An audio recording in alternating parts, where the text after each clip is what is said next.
This is Morning Express. It is now 5 minutes after 7. Time for us to get into the newsroom. Remember, you're welcome to participate. You can do that via Twitter, and the Twitter handle is at KTN News, or you can also tweet me directly, and that's at Michael G. Gitonga, to let me know what your thoughts are regarding some of the topics we're going to be covering right here in the newsroom. I'll start first of all by introducing the panel that we have this morning. To my extreme left, we have Patrick Adara, who's a communications consultant.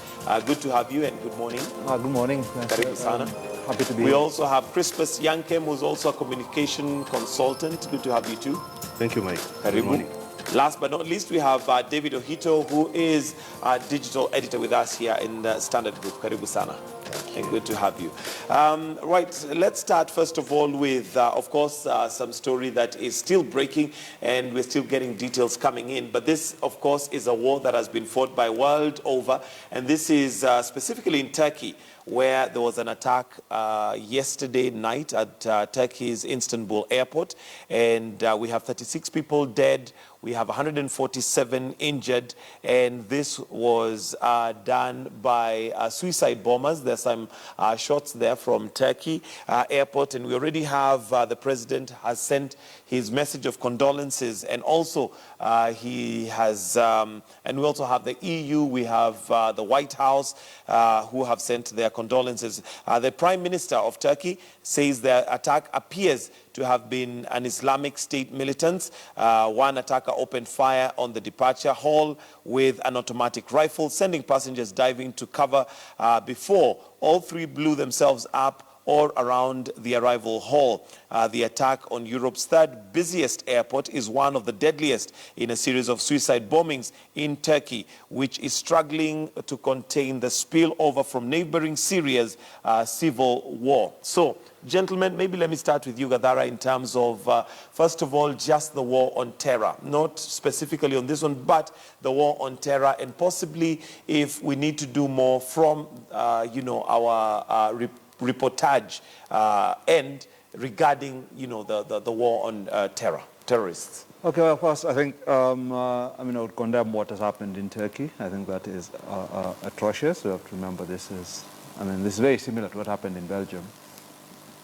At the airport there, with an attack on the airport, many casualties and stuff. So, and also that was linked to IS.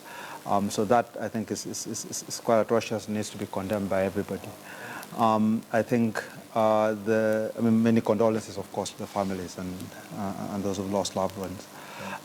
Anyway, going back to the whole narrative of the war of terror, I'm a bit circumspect when we use such broad terms to define this sort of the effort that's going on, because we tend to conflate quite a lot of things under something called terror. But terror is just a tactic.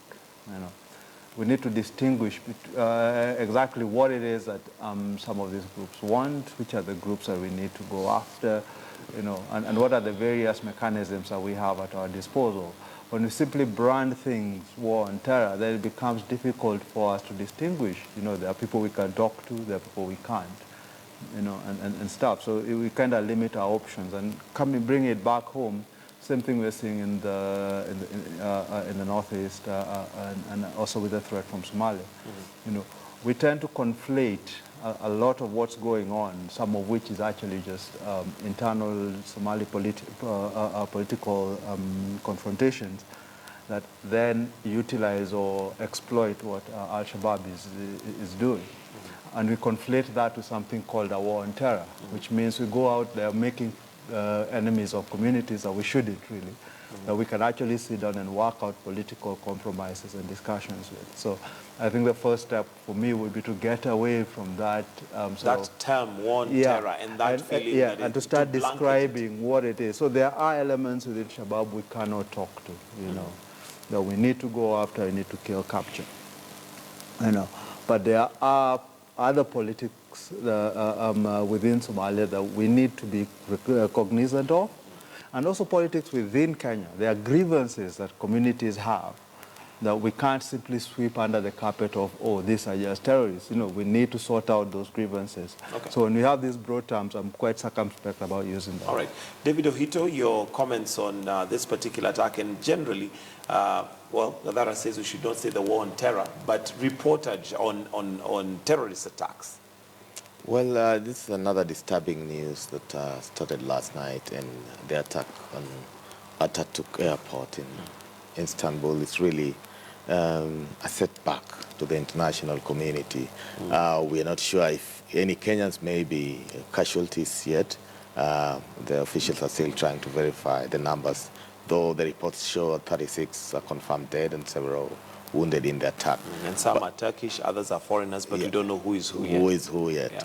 And the way they arrived at the airport in a taxi and then they reported to have had guns brings into question how safe are our airports. I know many Kenyans transit through Istanbul. I know business people, people going to other parts of the world. It's one of the hubs within Europe for connecting flights.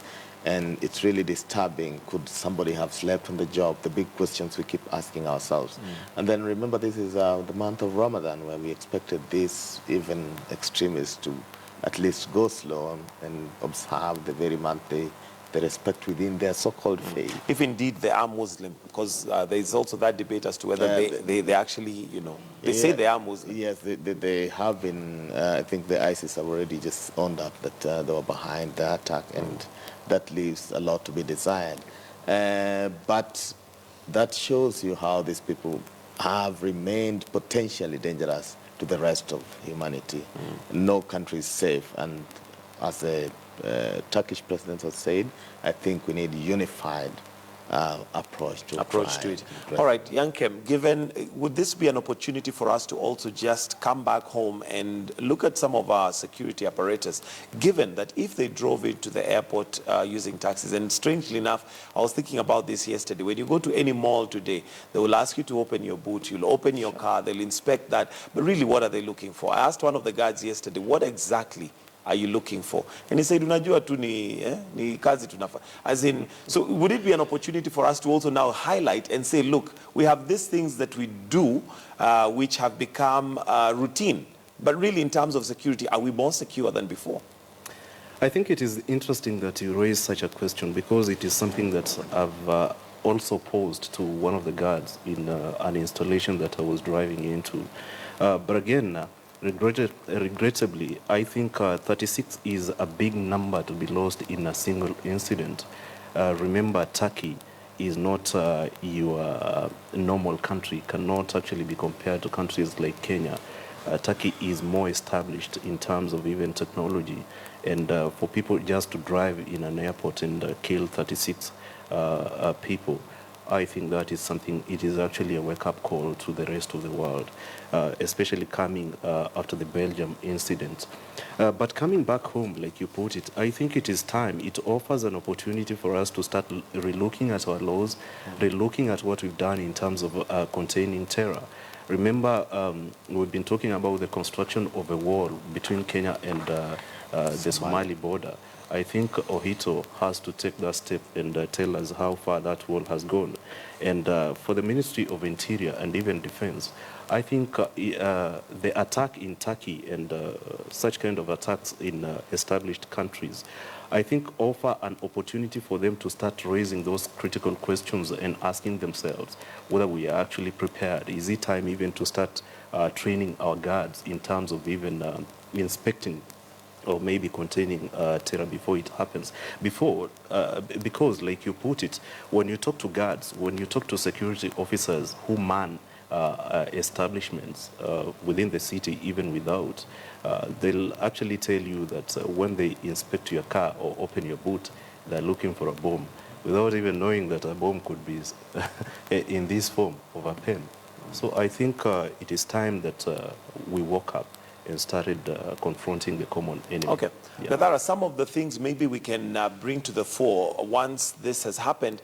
For instance, just the last week or the week before, we were talking about the attack in Elade, and so far we seem not to have much information. That we seem to be going through the same cycle where we forget until something happens? Well, yes, there are 2 points I think I'd like to raise. First is just what you mentioned, that we rarely, at least in Kenya, have follow-up.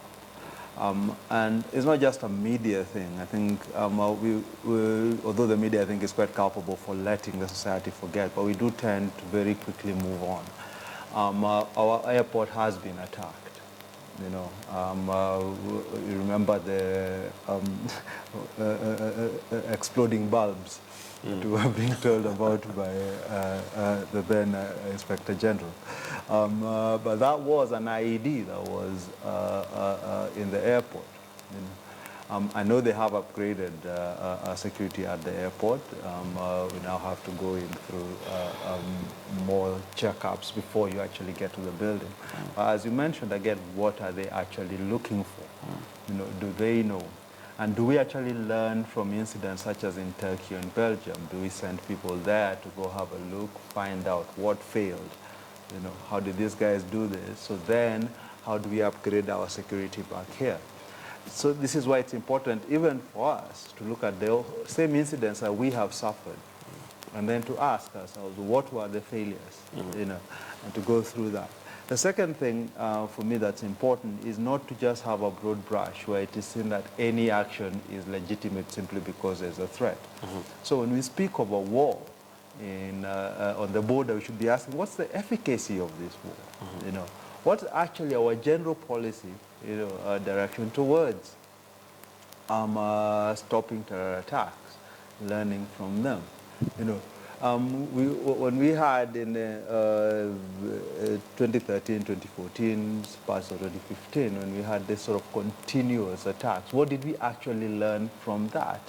You know, so the actions we take should be evidence-based. It's not just an issue of somebody waking up and saying, well, let's construct a wall or let's do this. You know, but how do we know that is actually going to stop? And that means we've got to assess the terror, we've got to speak to experts, we've got to understand the threat that we are facing. And then we've got to learn from our own mistakes to ensure that these things don't happen again. Okay, let's move on to something else, of course, that was making headline news and still is in some areas, and this is Brexit, which was held on the 23rd of June. That was last Thursday, I believe, where those who voted to leave the European Union won by 52%. The turnout was quite big. It was 71.8%, which, according to the statistics, is the biggest that the UK has seen even in terms of voting for a while. And Ohito, possibly on the fact that, especially what I found rather amusing before we even come to the actual nitty-gritties of everything, is majority of the Brits seemed not to have expected it. To exit. And number two, they seemed ill-informed in what it actually means. I remember looking at a clip yesterday where one lady was saying that the borders are going to be shut. They'll not be able to move from one place to another, which of course is erroneous. It may change the way they move from one country to another, but it doesn't mean the borders are shut. But maybe just generally to hear what you have to say about Brexit and generally how it was covered.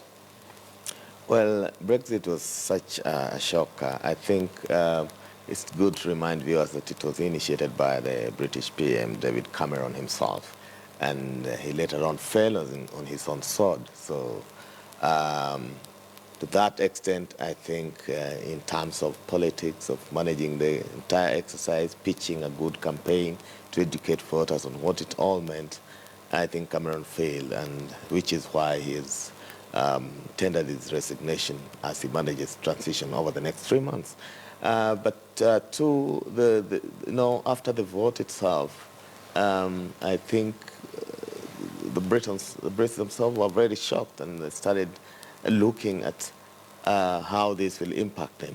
And particularly for the younger generation, they're really in shock because they got to move out of England and search for jobs, pitch their businesses in the entire region of 28 countries.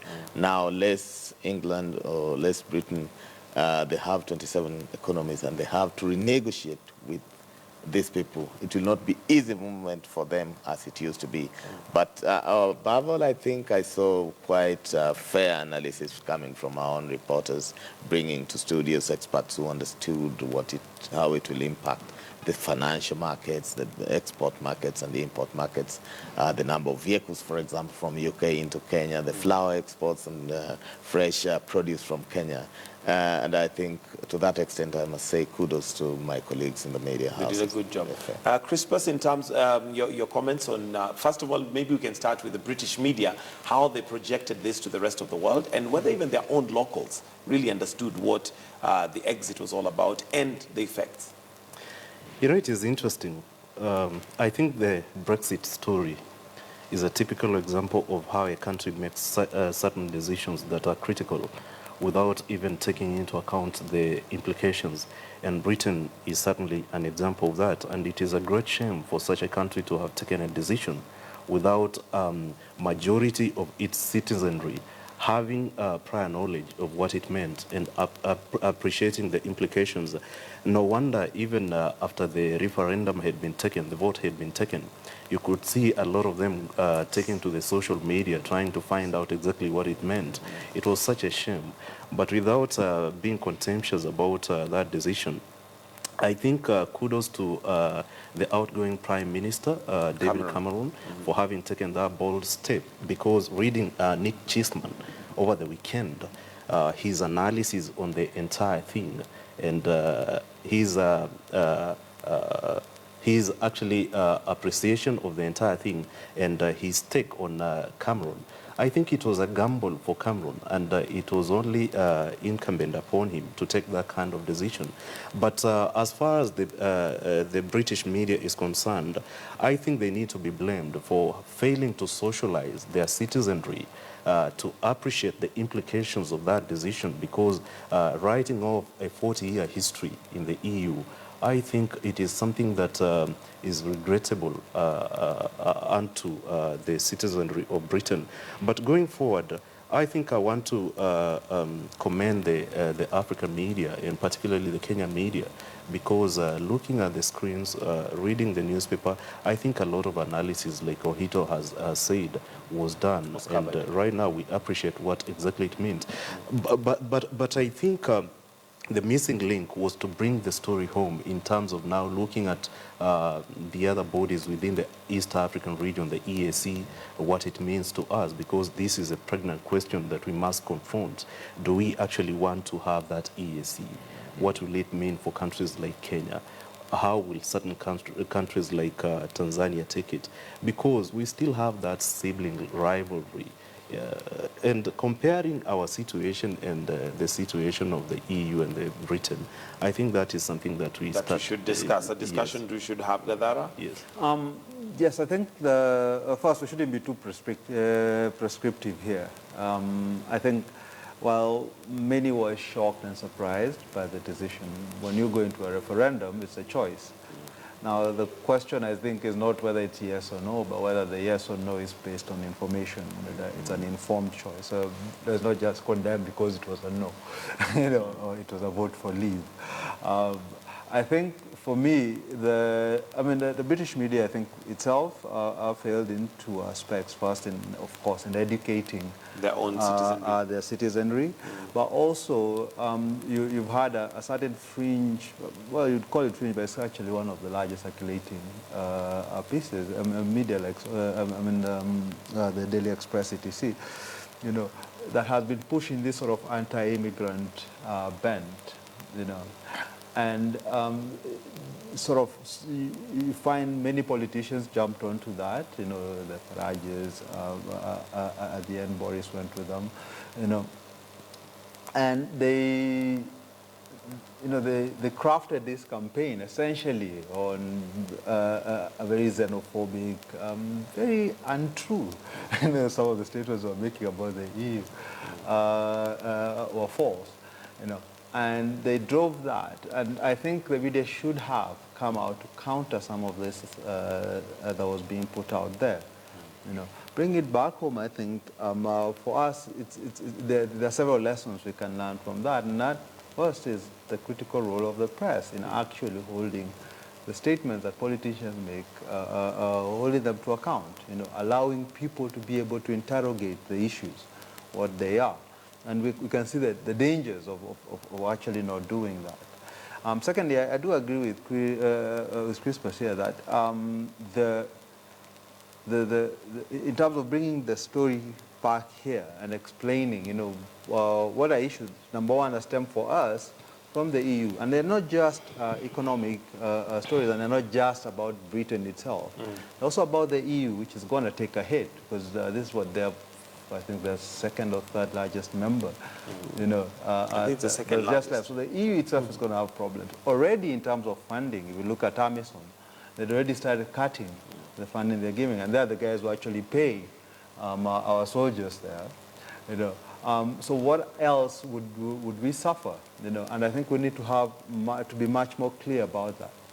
And then also about what lessons do we learn? We are also going into, we're supposed to have economic and political union within the EAC. The EAC has been expanding,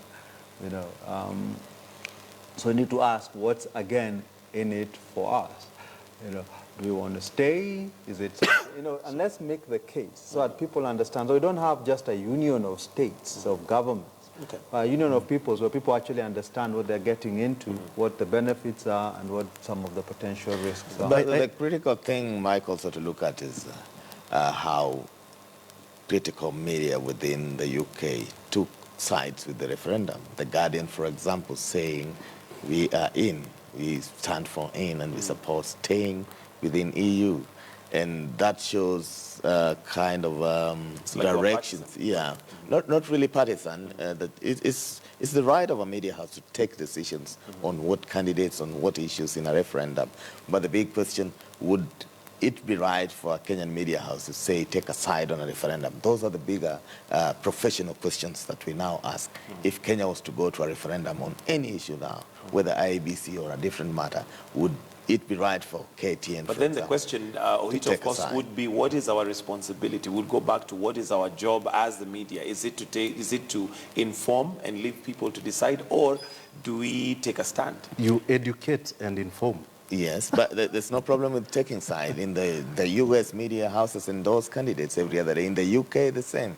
And in many other developed democracies, media houses take sides. We say we believe in candidate so-and-so because we've looked at his manifesto.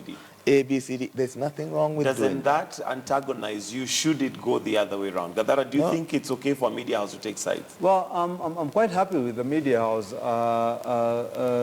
having an editorial line.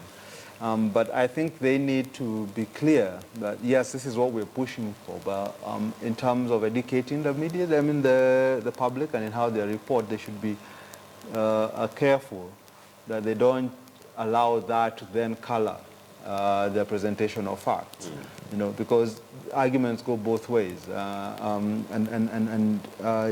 mean that just because I support this, I can't then report on the other. So it's quite important, I think, that while media houses can, and I think they should, many times take a stand, that they should be careful that that stand does not in itself color the reporting that they do. But there's one other thing I really wanted to mention that I think comes out of this referendum is, again, and it goes back to something I was saying, we haven't had in the whole EAC, East African Community process, the involvement of the people. It's very much been top-level driven, And this is what happened with the EU, and that's why every time they've had a referendum, it's been jitters. It's not just the British who voted not to join. The Swedes, the Norwegians, etc. All these are people who, when given a choice, then they, because they weren't involved at the beginning, it was just their leadership. And it makes you wonder what would happen if we actually ask Kenyans, do you want to be part of an EAC? We asked Ugandans, we are Tanzanians, not just their leaders, but the people themselves. People on the ground. I think for us, we have to be, I think we need to find ways of having citizen involvement in these decisions, because these decisions matter for your future, so that people feel they've got a stake, that they've got a way of influencing the decisions that are made, at that supranational level. And I guess that also gives them a feeling of ownership for Yeah, that precisely, decision. yes. Crispus, you wanted to say something? Yeah, thanks. Today I'm trying not to be a noisemaker because my brother here has branded me a noisemaker. Anyway, that's on a light note. But going back to your earlier question, whether the media should take a stand on critical matters or not, I think the media must take a stand on serious issues of national interest. Yeah, it is basically why the media exists, but I think the challenge on the part of the media normally is how to divorce personal interests and national interests. I think that is something that we are yet to come to terms with. But going back to the Brexit story, there is something that we must appreciate. The history has not been written off yet, because when you look at the Article 50 of Lisbon Treaty, I think it talks of 2 years before now that history of Britain can be written off. But it is interesting to note areas like Scotland and Northern Ireland that voted on a bigger margin to stay, have already started taking those steps to ensure that they are not exiting EU. I think that is something that we must appreciate, and it will not be surprising to see Britain voting against the decision they have taken. Okay. But what were the issues? What were the issues for Britain to want to exit EU? I think they were talking about political independence, they were talking about economic independence, they were talking about their sovereignty, they were talking a whole list of things. And those are the things that were not brought out by the British media initially, because this is something they have been mulling over for the last 2 years. And those are the things that we need actually to bring home as local media and start looking at those issues. How do they speak to us as Africans? All right. Remember, there was a second England exit also. Oh, yes. Second one. Eurocup. They exited twice. Before we leave the EU, I think, just to reiterate something, I think it's very important that we look at the EAC again, and through the lens of what has happened to the EU. We've signed certain documents. We've got a common market, a customs union protocol, a common market protocol, which essentially should ensure we are borderless, such as the EU, and that you can go get a job in Rwanda, you can move around, and stuff, you can settle anywhere within the EAC. But these have never been implemented, and we should be asking ourselves, why haven't they been implemented? What are the reasons, and what's holding us back?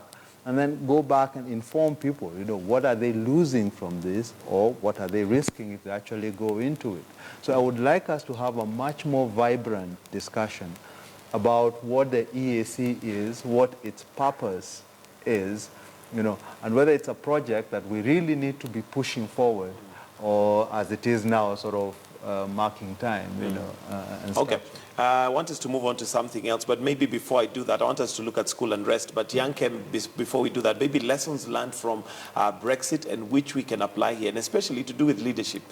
David Cameron literally, after losing, had to come out and walk the talk and say, look, I'm leading a group that doesn't believe in me. A bigger percentage does not believe in me. It's time for me to exit. Some of the lessons we can learn from that, and possibly compare with our leaders and whether we'll ever get that maturity. I think it will take time, because it is not an African thing anyway. To take the bull. Should it be an African thing or leadership? It has to be an African thing, because that's where we are failing. No, that's where we are failing. Because looking at what happened in Britain, it actually reminded me of the referendum vote in 2005. I think when the government lost, it was only the honorable thing to do. For them to pack their bags in. They fired the other side, you remember? This is what I'm saying. It is not an African thing, because we shy away from things. You see. Let's not use that. How is that African? Is that an African thing? I would rather look at it from a leadership perspective. Whether we have leaders who are mature enough to admit and say that I have failed, and as a failure, let somebody who can lead you take over. Okay, like I said, it actually depends with the way you look at leadership, because leadership comes with responsibilities, and if you are failing in your responsibility as a leader, I think you must quit the stage. And I'll insist that it has to be an African thing to quit when you fail in your responsibility. Ohito, your take on that? We have not nurtured principled politics that ladies and gentlemen who serve in leadership positions, servant positions basically, can quit when they are found on the wrong. Instead, we have so many of us who will say, I will not quit over my dead body, I will not resign. You see it CS after CS, PS after PS, including IBC, even when people have made noise at your doorstep. Including even our Supreme Court judges. Yes. I mean, I think we need to grow up a little in terms of appreciating that these are public positions, and when the mood is not with you, that means there is something wrong and you need to take a position. But above all, do we really stand for what we mean? In Kenya, the politics has been, you say one thing on the podium, but you mean the opposite. All MPs today say, we stand for a united Kenya, but immediately they move out, they go into It's a totally them. different thing. And Yes. Gadara, do we allow them to say one thing today and change tomorrow, and literally we all fall for that dummy? Even the Pangani Six should not be holding public positions, you know? But we've turned them into heroes. No, they are our thieves and our hate more. And unfortunately, I remember one of the legislators, I think it was Honorable Kangata, he actually came and said here, the truth of the matter is, the more vile and vile they speak, the more heroic they become. Well, I think The more the media glorifies them. I think you need to look at how our politics is structured, you know, and a lot of this essentially stems from the fact that we've never really reformed the state we inherited. It's still very much based on a sort of colonial divide and rule policy, you know, where these guys are seen as kingpins of their ethnic communities, you know, as if they are representatives, you know, not of constituents, of multicultural constituents, but of ethnic groups. And that at the very top level, it's all presented as if it is Kikuyus, Luos, Kalenjins negotiating or producing public officials, etc. As if when those public officials eat, everybody in the Kikuyu or everybody in the Kalenjin eats. It is false. It is a lie. It is how we are taught or socialized, I mean, now with the political system to think, you know. But we need to imagine other ways of creating solidarity, as somebody described it, horizontal solidarity, where fishermen in Nyanza look to fishermen in Turkana and see commonalities there, you know, because in the end, most of us, you know, across tribe, across, pretty much suffer the same things. Right. You know, and once we recognize that, then we can see that these sort of cleavages that are created, you know, along ethnic lines, are not really reflective of what really our problems are. And what we are doing is we are solving the problems of politicians who want power, not our own problems, you know, which are to do with policies, etc. These guys don't resign because they can shape that conversation. And because we allow them to shape it in that way, to discuss things in that sense, and to have it understood that way. So I think one of the serious things that we can do about eliminating or going towards taking away the incentives for things like hate speech and ethnic mobilization is to start creating an understanding that actually what you have, the frameworks that are being imposed on our problems are not the real ones. You know, that our issues actually stem from those people who hold power. Right, right. All of them, from all ethnic groups, you know, they mess up everybody else. It's not tribes stealing from one another. Yeah. It's an elite few stealing from everybody else. And once you understand that, then we can start forming linkages and parties that are based not on, you know, I control tribe A or I have so many, yeah. you know, and completely regions. change the narrative that us versus them, it's not a tribal thing. Yeah, like you've mentioned, it is an elite thing versus it's actually the rest. mobilization along to even class, use along ideologies, you know, so that people, the differences, and even how we see difference. When it is seen as issues of identity, those are very hard to resolve. I can't change the fact that I'm Kikuyu. He can't change the fact that he's Lu. You know, how do you resolve that? But when it is things of ideology, when you think it's abstract issues about policy, those are things you can negotiate. Those are things you can talk about. Right. You don't have hate speech along, whether we should have EAC or not, because it's not an issue of identity. People don't hold it that close.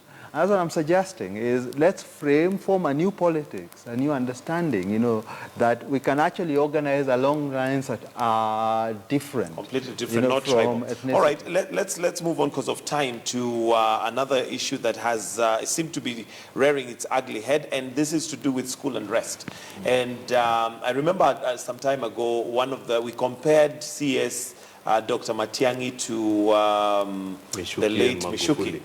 For the fact that he seemed to, literally move with a very forceful hand and deal with certain things, which sometimes can be good.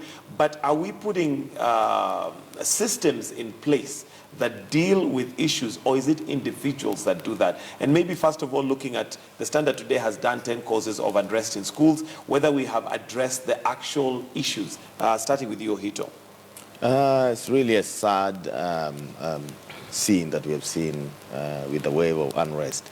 And these things come in waves. When one school starts, it happens to viral. And really, some time back, as editors, we certain questioned. The more we reported this, the more schools... We had more cases coming up. Yes, it's like we were fueling or fanning the wave of unrest. But there needs to be a deliberate attempt to find out what is the real cause of this unrest. But I'm also a very liberal-minded guy that when these students are home with us, I'm a parent, I have 2 high school children, the most of me they see at home is when I'm watching football. And they watch football with me. So when they get to school and you try to cut that out of their, entertainment program besides learning, then it also sends a wrong signal. I would want to blame ourselves as parents that we have failed to instill the right discipline in our children. Maybe also portion blame to teachers that they have failed to dialogue with our children in a way that they can express their issues in an amicable way to forestall such. But if you look at Iterio scenario, 11 dormitories banned, 7 of them completely. Where was, in this era of mobile phone, was there no reaction? Where were the teachers? Even if the teachers themselves had gone to watch football, I mean, couldn't they pick up their phone calls and get to know? Trouble. Yes. Where is the intelligence within the school leadership? Was there, all students can't be banning the dormitories. There must be innocent ones who may have run to a teacher's house. What can we do? And 3, how prepared are we as schools to prevent such disasters? You can imagine the worst case scenario. If there was a sick student within that one of the hostels, or if it was at night, what would have happened? It would be a different scale of altogether. Yankem, on the reportage on this, and maybe some of the angles that possibly we've not looked at. We have reported that a school was burnt down, and that's what happened. But have we looked into the real issues behind this kind of unrest? When we say that the students were stopped from watching football, is that really the cause that would make them burn down a school just because they could not watch football? I think that is only a tip of the iceberg, and I must commend the Standard for highlighting some of the causes. The story by Augustine Odur, who's actually my former classmate, is commendable because that is now the narrative that ought to be pursued, or the story angle that ought to be pursued. The Iterio story is a typical example, or if you may, it is actually the epitome of impunity in our schools, because it raises a lot of questions, like my brother said earlier on. It raises a lot of questions on schooling. It raises a lot of questions on parenting. To me, I think I'll be the devil's advocate. I think it is time that we considered reintroducing corporal punishment, because when we were growing up, that was actually the language that most of us understood, even in schools. And you can imagine, having been abolished, you can see the kind of things that are coming up. No wonder even, this is the bad manners that is even exported into matrimony. That's why you see even parents or women plotting to kill their husbands, or even men hacking their wives. I'm very serious on this. I'm not crossing the red line. But as far as Matiang'i is concerned, I think it is time for him now to start sitting down and asking himself critical questions. Is it actually the route that he would want to take? I think, in my humble opinion, the CS Matiang'i is playing PR with a very serious matter, because it is not time to start running into Itirio or to start running into other schools whenever unrest is reported. This wave has been there for quite a long time. It is incumbent upon him to sit down with various educationists and start relooking at our system, start addressing those critical questions and asking, how can we ensure that our schools are well protected? How can we ensure that discipline is instilled? I'm saying that because looking at the new regulations that are being introduced or being debated or being formulated, I think that's where he has to bring in some of these things. But going forward, yesterday again I read a story in the Standard, the critical lessons being pursued in a certain school in Meru. I think that was a brilliant story. So, to me, the media has done commendably well. All right, Gadara? First, I have to say I'm quite surprised and shocked by what Yankem is saying. You're always shocked. I think he epitomizes one of the problems we have, both in our reporting and actually in how even as a society and our government, how they approach this. There is very much sort of a knee-jerk reaction, bring back corporal punishment, do this. Yet, what evidence do we have to show that it is the lack of corporal punishment that is leading to this? We hear a lot of talk about, oh, it is all about drugs in schools. Again, where is the evidence? This is why it's important we insist that our interventions be evidence-based. Let me just react. Let me finish. Let me school your thought. Allow him to No, let me school his thought first before he prosecutes his argument. But he needs to... Last year, when you talk about drugs, last year there is a minibus that was arrested with a number of students who were caught with drugs. I think you can continue. Okay, good. Thank you. Were those students rioting? Were they burning schools? You see, this is the sort of thing that leads us into wrong... Let me finish. That leads us into wrong associations. We assume that because people are taking drugs, then they must be the ones burning schools. This is not true. Or at least we don't know that this is true. There's no proof. There's no... Precisely. If we don't actually study problems, if we just sit back and we say, let's make it up. Yeah, what do we think? In our day, it used to be like this. Then we might end up creating even worse things. People who've looked at this have talked about whether students actually listen to in schools.